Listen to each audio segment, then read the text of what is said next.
Good morning बच्चों। अपनी कक्षा 10 केंद्र सरकार और उसमें जो कार्यपालिका अपनी चल रही है, कार्यपालिका में अपन ने राष्ट्रपति के बारे में पढ़ लिया है। आज है उपराष्ट्रपति।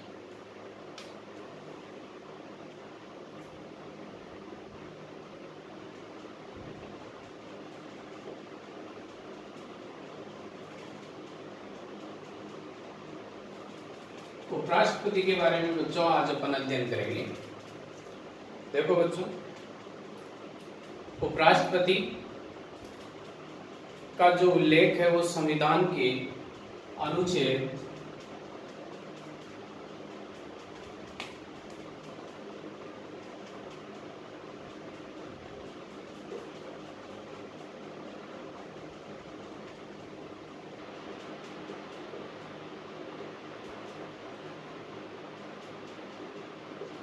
63 में उल्लेख।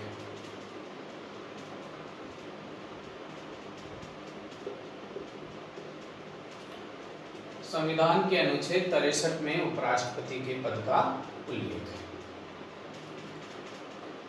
उपराष्ट्रपति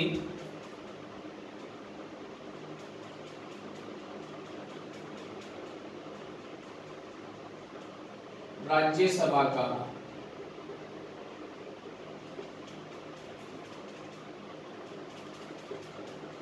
पदेन सभापति होता है। यह अपन ने राज्यसभा के बारे में अध्ययन किए तब पढ़ लिया था। अब है उपराष्ट्रपति का निर्वाचन।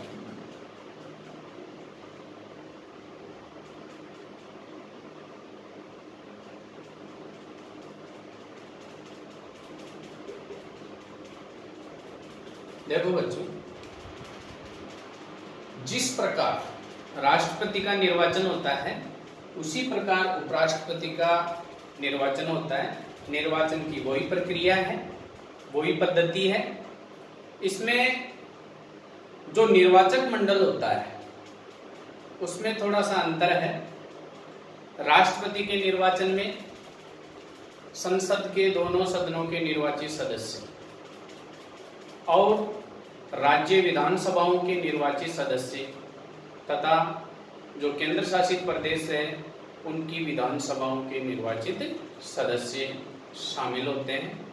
लेकिन यहाँ उपराष्ट्रपति के निर्वाचन में लोकसभा और राज्यसभा के सभी सदस्य भाग लेते हैं। उपराष्ट्रपति के निर्वाचन में निर्वाचित नहीं, ये हमें ध्यान रखना पड़ेगा, सभी सदस्य।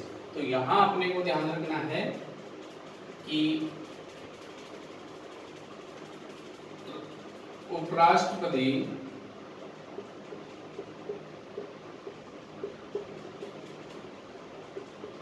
के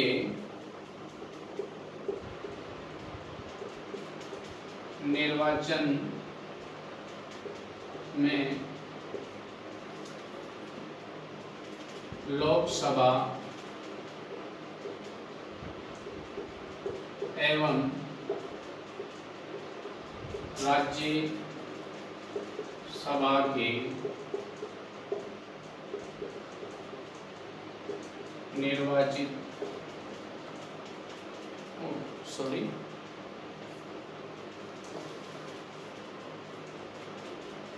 सभी सदस्य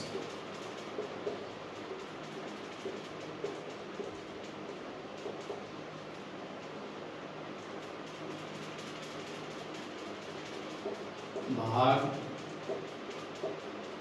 लेते हैं। पहली चीज, सभी सदस्य में निर्वाचित और मनोनीत दोनों आ जाते हैं। एक उपराष्ट्रपति का जो निर्वाचन होता है संसद की संयुक्त बैठक में होता है। संसद की संयुक्त बैठक में उपराष्ट्रपति का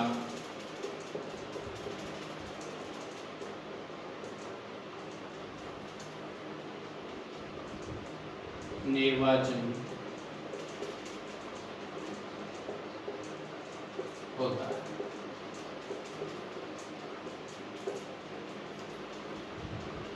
फिर है आगे निर्वाचन की जो पद्धति है, तो सेम पद्धति है राष्ट्रपति वाली, आनुपातिक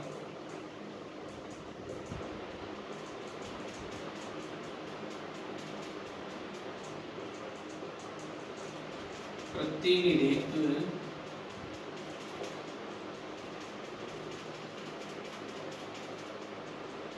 की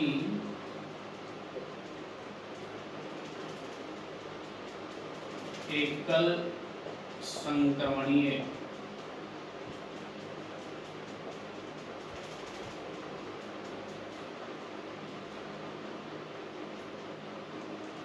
पद्धति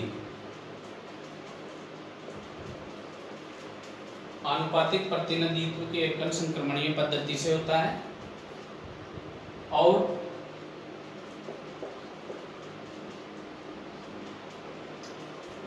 गुप्त रूप से होता है। खुला मतदान नहीं होता है, गुप्त मतदान।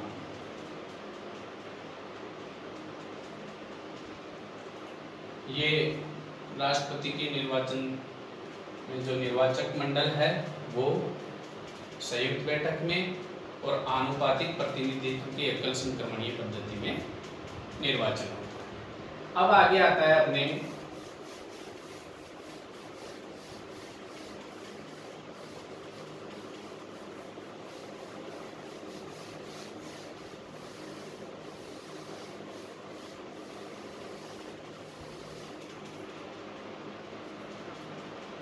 उपराष्ट्रपति की योग्यताएं।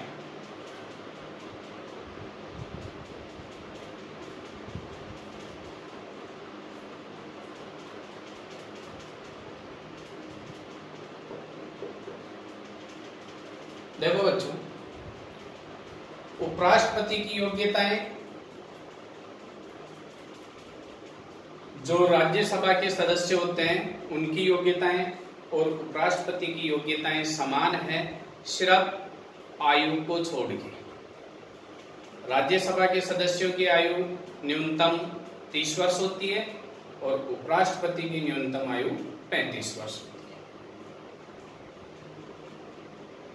तो वही बात है, भारत का नागरिक हो,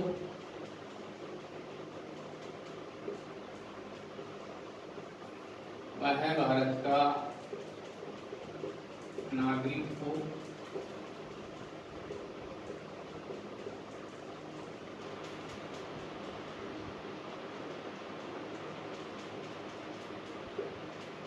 न्यूनतम आयु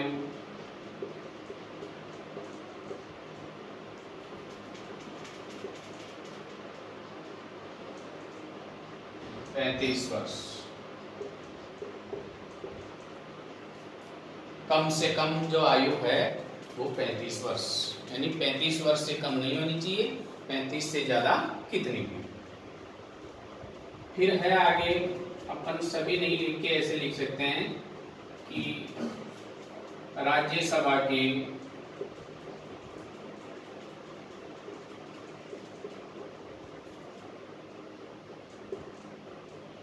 सदस्यों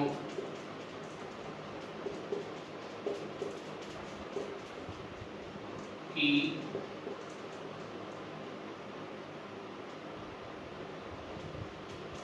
योग्यताएं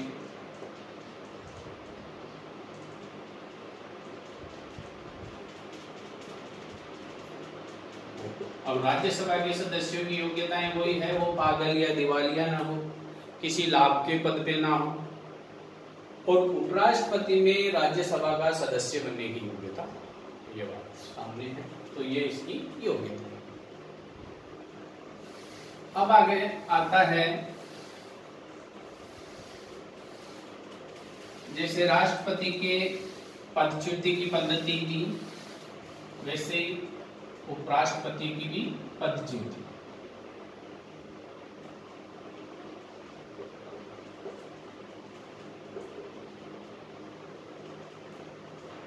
देखो बच्चों, उपराष्ट्रपति अपने पद को वह स्वयं भी त्याग सकता है, छोड़ सकता है,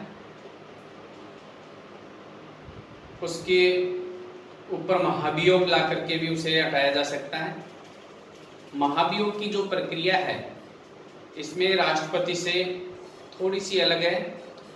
राष्ट्रपति के ऊपर महाभियोग संसद के किसी भी सदन में पहले लाया जा सकता है, लेकिन उपराष्ट्रपति के लिए महाभियोग की प्रक्रिया में पहले वह राज्यसभा में प्रस्तावित होता है।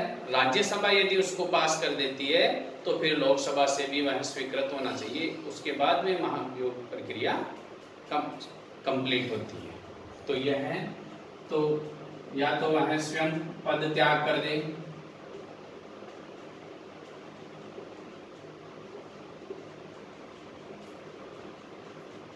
पद त्याग की स्थिति में राष्ट्रपति अपना जो त्याग पत्र है वो उपराष्ट्रपति को संबोधित, उपराष्ट्रपति राष्ट्रपति को। पद त्याग एवं महाभियोग।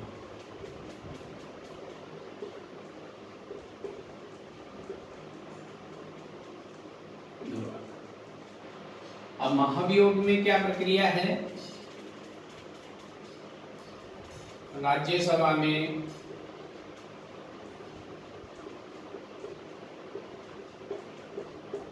सर्वप्रथम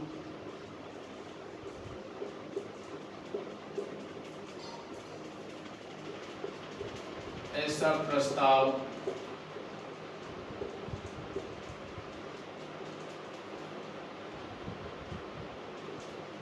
पारित हो, वही 2/3 बहुमत से। इसके बाद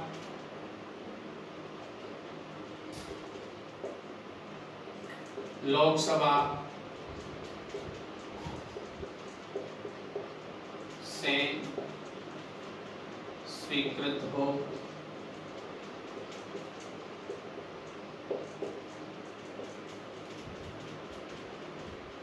यह प्रक्रिया होने के बाद राष्ट्रपति को महाभियोग के माध्यम से हटाया जा सकता है।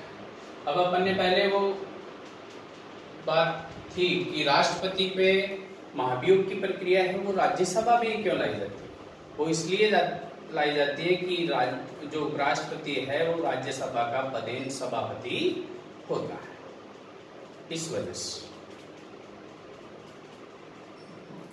अब है उपराष्ट्रपति की शक्तियां और कार्य।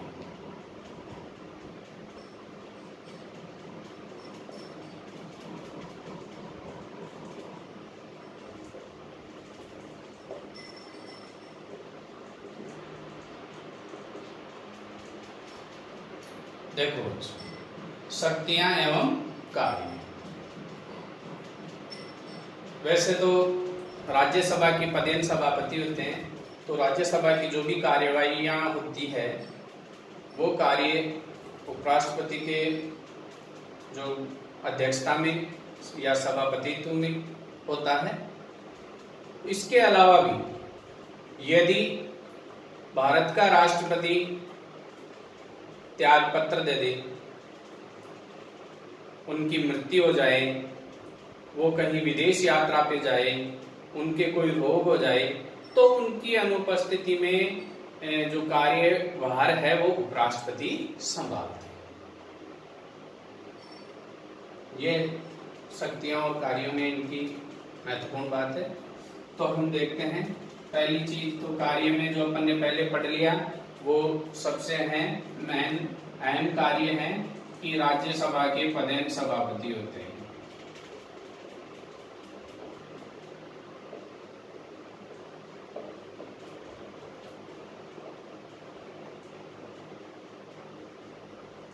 पदेन सभापति का मैंने पहले भी बता दिया था कि वो एक पद में पहले से हैं उपराष्ट्रपति हैं वो राज्यसभा के सभापति का पद भी संभाल रहे हैं, इसलिए पदेन सभापति।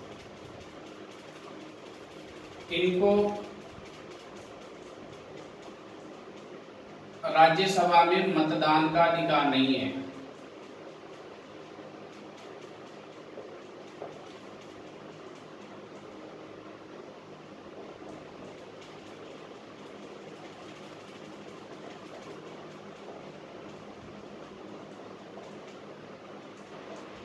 मतदान का अधिकार नहीं है, लेकिन बराबर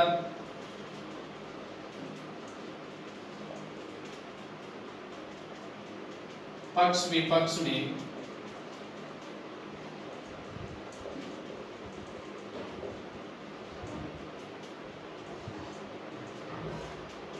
पक्ष विपक्ष के मध्य बराबर हो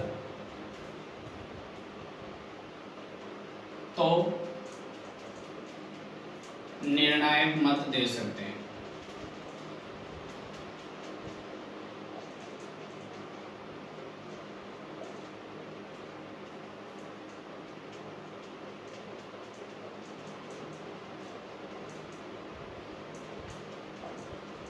ये आगे हैं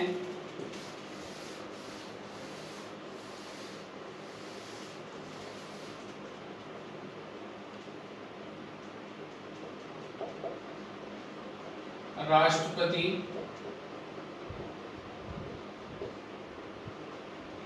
की अनुपस्थिति।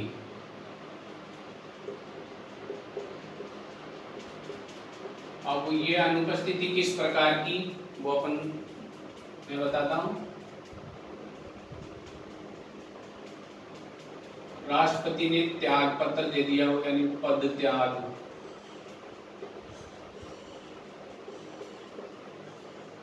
राष्ट्रपति पर महाभियोग आ गया हो, महाभियोग के माध्यम से उनको हटा दिया गया हो। फिर है राष्ट्रपति की मृत्यु हो जाए,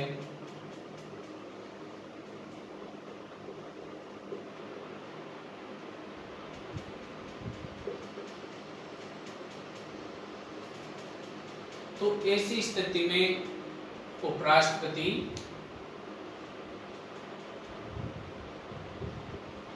कार्यभार संभालेंगे।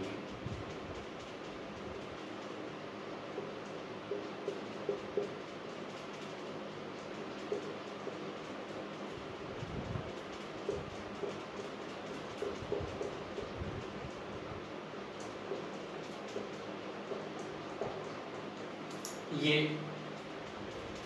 उपराष्ट्रपति के बारे में अपन ने चर्चा की। जहां जहां जो विशेष बात आपको ध्यान में रखनी है वो मैंने आपको बता दी है कि एक तो पदेन सभापति, एक जो निर्वाचक मंडल है उसमें सभी सदस्य, लोकसभा और राज्यसभा के सभी सदस्य भाग लेते हैं। और बच्चों मैं आपको बता दूं कि आपकी बोर्ड की परीक्षा से पहले जो अध्याय मैंने बताए उनमें से अपने 8 से 10% जो अध्ययन अपन ने किया उनमें से एजिट आए हैं। तो मैं मानता हूं कि आपके जो पेपर है वो अच्छा हुआ होगा, आपने अच्छी प्रकार से आंसर दिया होगा। बस आज इतना ही। जय हिंद, जय भारत। मिलते हैं फिर नेक्स्ट क्लास में।